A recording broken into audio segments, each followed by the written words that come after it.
Today we are popping back onto the SciCraft server. For those of you who don't know what SciCraft is, it's basically a bunch of first-class nutcases, people who are ridiculous Minecraft engineers all in one place, all playing survival together, building amazing, incredible things. I've had the opportunity to hop on there and check out the sort of stuff that they've built, and it just keeps getting more and more crazy. I really don't know what to say anymore. So this is the third ice farm we built or something like that. And the idea here is that you just get pushed around by water. Yep. And you can use it AFK and just hold left click and it moves you around, and time it takes you to go once around is enough to grow for most of the ice back. Yep. And every once in a while your pickaxe breaks and you get to dispense a new one. I think Iskal just recently built it. Oh yeah, there you go. Yeah, Iskal built one of these just recently on the Hermitcraft server, which is where the conversation "nobody cares about ice" came up. But clearly, you guys are with the ice camp, and you think that ice is useful if you have a farm this big for it. So the problem, this farm here, is it is too big. Oh really? So if you just fly up and take a look from the top down, yep. It's basically the same with the Nether farm we showed earlier. Yeah, yeah. The random tick range, or the range in which ice grows, got reduced in, I think it was 1.9. Right. Yep. And because of that, the ice won't form back by the time you come around, because you're not loading all of the, or it's not freezing everywhere. Yeah. Yeah, no, because the radius is just not quite far enough around the player, so it's literally not loading the space for ice regrowth. Mm-hmm. Yeah. So to compensate that, we made a quote-unquote temporary fix.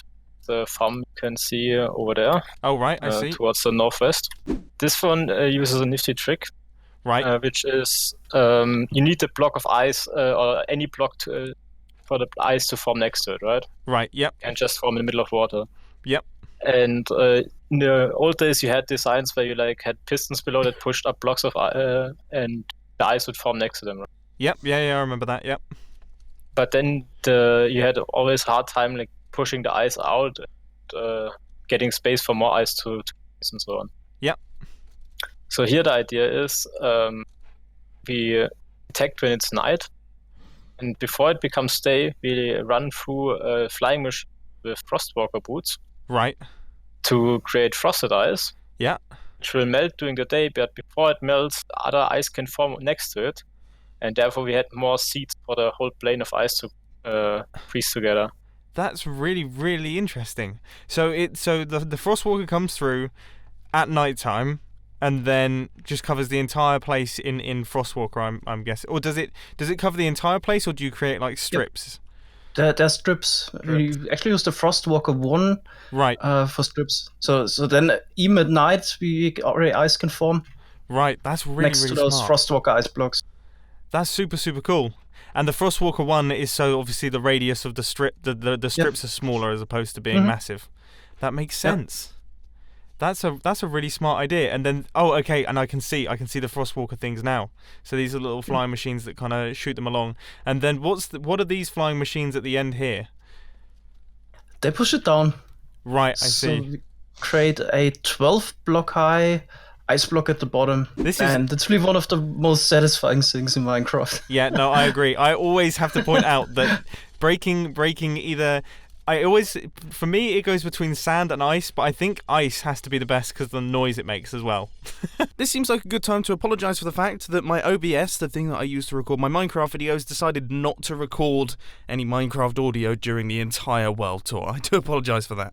Yeah, this farm is mad. It's in a perimeter. It's two. Okay, okay, I'm preparing my... So if you turn around... Wow, this is beautiful. This is the new ice farm. Yeah, look at the ice storage. What is that? The new ice farm. This is the new ice farm. Oh, I'm going to have to take back my comments that nobody cares about ice. I really am, because I feel so bad. I can't be saying stuff like that when you guys are building builds like this. And I love the beacons as well out of the storage system. That looks nuts. But this farm... It's the SciCraft way of farming ice. I still can't quite work out. Can we turn on the scoreboard? Oh yeah, that would be nice. I think this is like one of the builds that is like we had a bunch of other builds that had like a lot of blocks needed, like 500,000 blocks or something like that. Whoa. But this is one of the ones where it's like, okay, if one block doesn't fit, it won't work. Enemy, you've mined 25 million ice.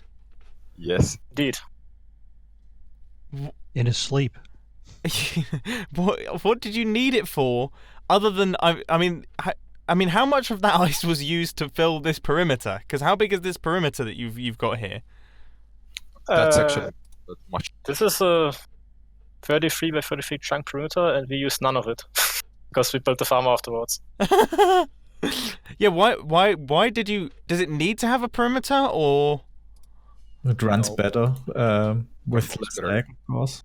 So and it's perimeters reduce lag in that case. Okay, so it's literally a lag thing. I'm gonna have to get a screenshot of this because this looks like something out of from another planet. And what are these nether portals in the middle? Okay, someone explain this. Okay, so the upgrade of this farm is that we don't move around anymore. We bring the ice to the player. Right. And we also don't swap out the pickaxes anymore. We use mending to repair it. And in order to get the XP, we have a zombie pigment farm. So that's why we need all those nether portals. I see. I was wondering about those nether portals. That didn't make much sense. But now, so the zombie pigmen, they spawn from the nether portals. You're getting the XP from those because I'm guessing they're aggro. So the XP, you kill those, and then they'll. Yeah, that's They die automatically. And then, so you just stand. Where do you stand? I mean, I need to see this. Climb down here. It's probably best if you go in spectator mode, to be honest. But generally you climb down here. Now, is this like a farm that can break very easily, or? It's pretty stable. Okay. Yeah. All of the piston 25 million ice doesn't come exactly from an unstable farm. I was gonna say that would be. But I'm a bit worried. Oh no, it's Whoa. Okay, there we go. Oh wow, my frames have gone through the floor. We've got a slideshow of the ice farm. It's insane. So how many ice kind of per hour are you farming here? 70,000 per hour. 70,000 per hour. The theoretical max would be 72,000. So you guys can have only been break slacking then. No, actually T5 made a new version which gets even closer to the optimum now. But you can only break one ice block per client tick, so that would be then 72,000 per hour. That's insane. And so I mean, to get 25 million, that's still you've been doing a lot. I mean, just from rough numbers, I mean that's 10 hours is 700,000, and that you're not even close. I AFK'd for 2 weeks straight to get my 22. Wow. Yeah. And what project did you need all of this ice for? Was it just in general? Was it for fun? What was it? Earlier I talked about how horrendous the crafting recipe for blue ice is. Right, and when 1.13 came out, we still had the plan to update at some point. Right, I see. And then we thought, for the blue ice, we probably need a cool farm, and we want to have 1 million blue ice. And for 1 million blue ice, you need 81 million normal ice. Yep, no. And then you just decided that you're not actually going to update to 1.13, so the time was kind of not wasted because this is incredible, but it's not. I mean, do you have any use for this much ice? The short answer was no, not really, which is hilarious. So at the top, you can see that it's basically where the ice freezes. Yep. And we send those flying machines all the way to pushes it down every so often. Right, I see. And then the rest is basically filled up with observers, rails to make it lag friendly and push it towards the player. So every 5 ticks, 5 blocks arrive in front of the player. It's also safe if the player gets a lag spike and fails to break a block, the farm doesn't break, so it's all taken care of. It's really reliable and stable. See, that's what I was just about to ask. And how can you just guarantee that there's going to be 5 blocks available to the player just because of kind of statistics and the number of blocks that you're working with there, or does it occasionally Oh yeah, that's the minor loss in efficiency. Right. So it's still random based, and sometimes we don't get an ice. Yeah. Right, I see. Okay, But makes we're sense. getting really close now with I think 98% of the case ice freezes and pushed in front of the player. That's crazy. Anyway, that's enough ice farms for today's video. Let's move on to the next ridiculous thing, which I will warn you gets a little bit technical. So what's this then?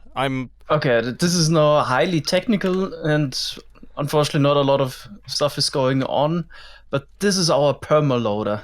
Right. So yeah, this is a huge trench, diagonal, which we made with flying machines.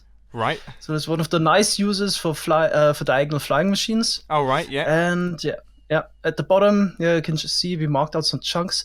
So we basically keep 100 dummy chunks loaded at this location here in order to protect other chunks from being unloaded. Every 45 seconds, unloads chunks with the autosave, at least up to 1.12, and it's changed in the newer versions, but yeah, we're still playing 1.12. Yep. And that means also some chunks you want to keep loaded. For example, if you have a quarry running or just a storage system, also some chunks there would get unloaded. But that's something Gnambon found out. There is a certain priority which chunks get unloaded. The game only tries to unload 100 chunks, and those chunks here on the world diagonal, they have the highest priority to be unloaded. So by keeping 100 of those dummy chunks loaded, we basically protect all the other chunks from being unloaded, which protects the machines there and so on. Right, okay, and if you didn't do this, then there'd be a chance that chunks will unload. For example, the complete witch farm transportation system and so on would not be reliable and would break. So we need this setup here. So although it may not be the most exciting looking thing in the world, this is kind of the glue that holds the SciCraft server together. If this wasn't here, then nothing would function properly. Now we're going to see something that I personally really would like on the Hermitcraft server, because you have to admit, these guys and these guys are really annoying. Okay, so similar to the mob switch, we also have system for bats and squids, but we can't really have them at spawn, so we go there too often. Right, so it's not an option, since we would just despawn them all the time. So that's why we have a special area where we keep bats and squid in lazy chunks. But yeah, we can just show that, I guess. I'm interested to see it, because that it's something that I hadn't noticed, but I have kind of now, is that there doesn't seem to be that many bats on the server. Has it been running, or is that just... Yeah, it was active. It was active. Yeah, that's a good point. Okay. So if you go through the portal here, we can immediately see it to the left and the right. Okay.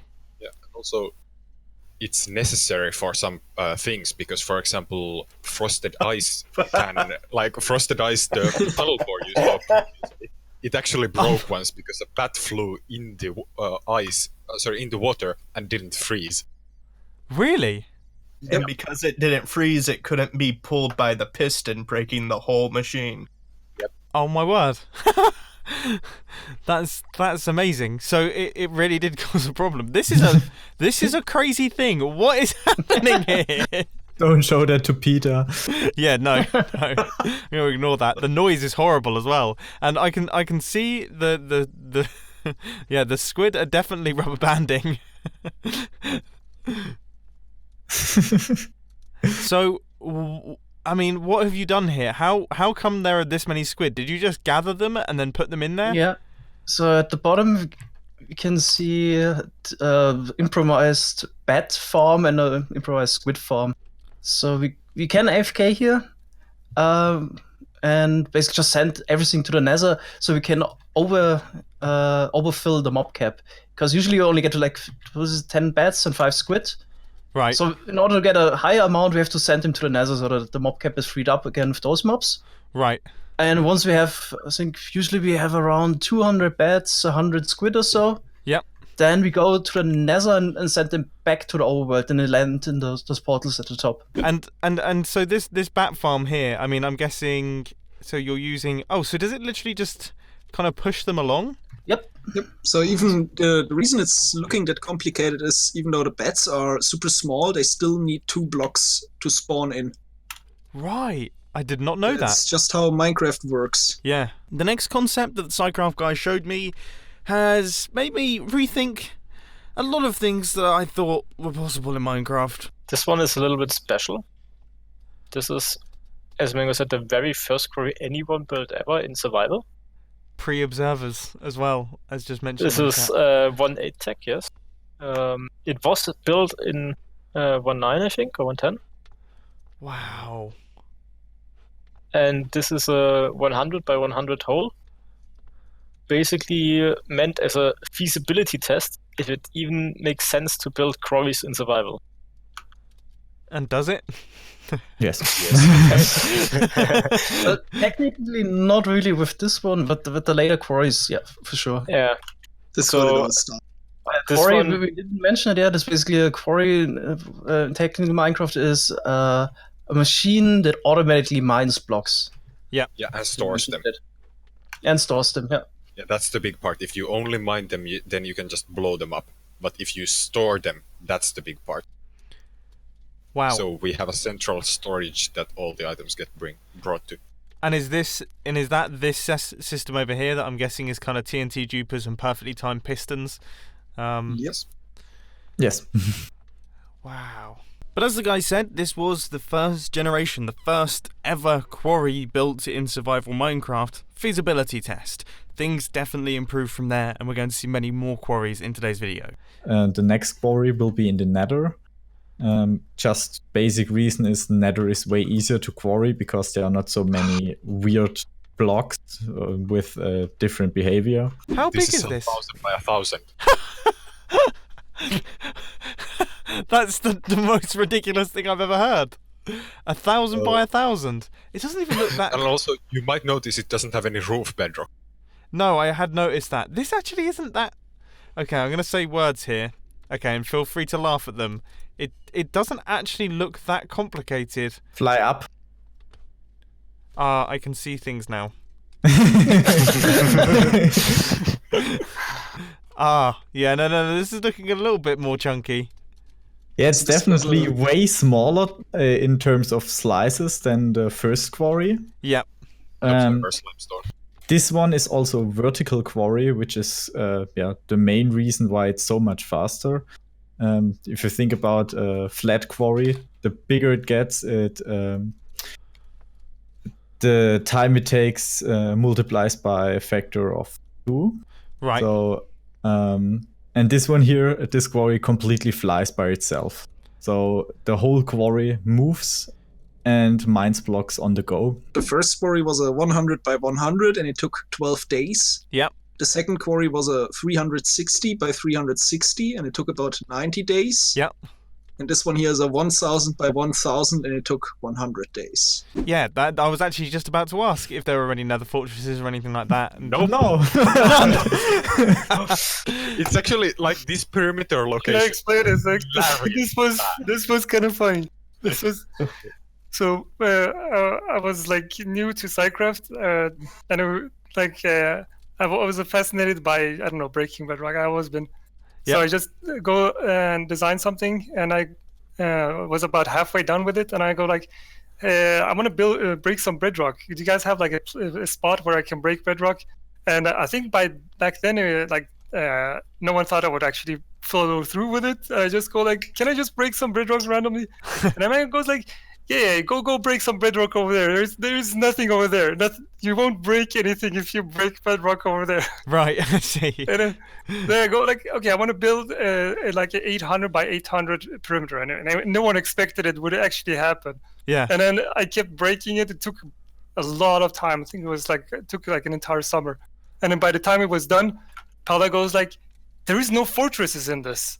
Did you guys know that there is no fortresses in this entire 1000 perimeter? Yeah, I should probably explain this castle. Basically, XCOM told me I wouldn't build this castle here, so I built it here. Those are the best projects. Yeah, and then later somebody decided that we can store actually the netherrack here.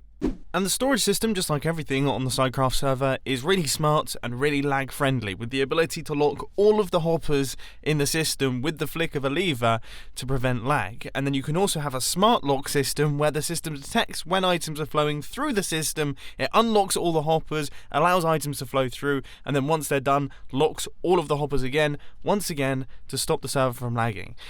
That's the sort of thing that keeps the server alive for 4.5 years. The first quarry, which we tested on the Mesa quarry, we're gonna build another one. And we searched with Amidst for the best Mesa quarry spot. We can build the biggest quarry and run it for the longest amount of time. And it happened to be about, was it 60,000 blocks away from spawn. Right. So we needed to find a way to get there. Piston bolts still take forever. Yep. And then XCOM really came up with a nice idea how we could get there real quick with ender pearls. Ah, so this is like an ender pearl cannon then. Yep. Yes. Just making sure that I'm correctly aligned, because I don't want to get this wrong. Yep. Here we go. This seems odd. I can see my ender pearl is doing some weird stuff. My F3 screen is open. Right, And the your ender pearl is FPS gone. drops. I hit something. Oh, I'm being shot between towers, am I? Yes. And look at your F3. So it just traveled 8,000 blocks. That's insane. I hadn't even quite registered what had happened. It's really strange. Yeah. And really the groundbreaking part in this was XCOM's research into ender pearl alignment. Right. Because if you shoot an ender pearl like this that far, that fast, then even the slightest offset will result into a very far distance being not correct. Yeah, of course, yeah. So, and then we all pretty much chipped in over multiple weeks developing TNT duping modules that can deliver us this amount of TNT that we need, and really spend a long time on all kinds of stuff, and then we actually managed to do all of this. Wow. So here we have a gigantic TNT duper array that dupes, I think, 500 TNT per slice. And compacts it all down and shoots it with other TNTs over into a single spot, and then blows up right in front of the ender pearl. Could I watch someone use the ender pearl cannon? I'd love to see that happen. I'll hop in. Sure. Give me a second. I'm already right there. All right. Because I really... So, either one. I'm interested to see Are this... you guys Ready? at the other side or this side? This Other side, side. Mesa side. I'm shooting, throwing now. Okay, I can see the ender pearls. The ender pearl gets kind of moved around with slime blocks. Yeah, this is actually really complex. Yeah. I didn't even see the TNT moving into place. So is that all done? How do you actually move the TNT throughout? Is that using a TNT? sequence of... So basically, that's what I did. Basically, we dupe the first packet of TNT. Yep. It falls down, and then we dupe with the same machine. We dupe a second piece of TNT and throw it slightly in front of it. Right. And the first packs of TNT, they all have a game tick of delay in between each other, and then they blow up and move the TNT forwards. Now, this is something that you can see very, very nicely in slow motion. So you can watch as the TNT is pushed forwards by all of the other TNT to the front of the cannon, and then the TNT explodes at the front of the cannon, launching the ender pearl into the stratosphere. I mean, it just travels right off. And the fact that they can shoot that ender pearl to an exact location, like the top of a tower, I mean, that's NASA engineer stuff. So this is the quarry then. Yes. So as I mentioned, we built the pearl cannon because we didn't want to build a piston bolt there, but by now we actually do have a piston bolt connection. Right. Oh, so this is where the map is. Yep. Yes. That makes a lot of sense. There's a lot of leaves here. Yes. That was scaffolding for the quarry. Should mention that on the other side, the decoration was Freestyle Fox. Did you make the decorations? Yes, and I had it designed and built in something like 24 hours because we had a world tour coming up. And I didn't feel that a single 1x1 hole in bedrock going down to a portal was appropriate for something like this quarry. Yeah, so really good, yeah. That's nuts. I mean, even the map itself is pretty insane. So I'm 640 by 640 blocks, as Panic said last time. Yep, this is one of Panic's designs. Yeah, this looks amazing. Actually took weeks to design. I had no internet in my flat when I moved. So and yeah, I had free time, so I decided I'll build a map. I found my face. Nice. Yes. That's awesome. As you can see, this perimeter that the quarry mined out slowly turned into our map building perimeter, because it's not a perimeter down to bedrock, and so we don't really have a use for that big of a space. And then we just decided, let's use it for the maps we plan to build. Yeah, and it's also massive, as you can see. Yeah, the pyramid is super big. Yeah, this is our biggest hole. This is nuts. I'm still flying. 720 by 3000. I'm going to be flying for quite some time then. 3600 actually. We could fly back. We recently added a piston bolt all the way to the end. Let's just fly north. Just see how massive it is. Okay. Yeah, you have to Yeah. You have to get a feel for it. I mean, this is. And how far down does it go? I'm assuming you went down to Y equals Y10. 10. Yeah, because I'm guessing lava. The obsidian is kind of annoying. Yeah. What do you do about obsidian and things like that? That's actually something we had to do with this quarry. We had to remove it manually.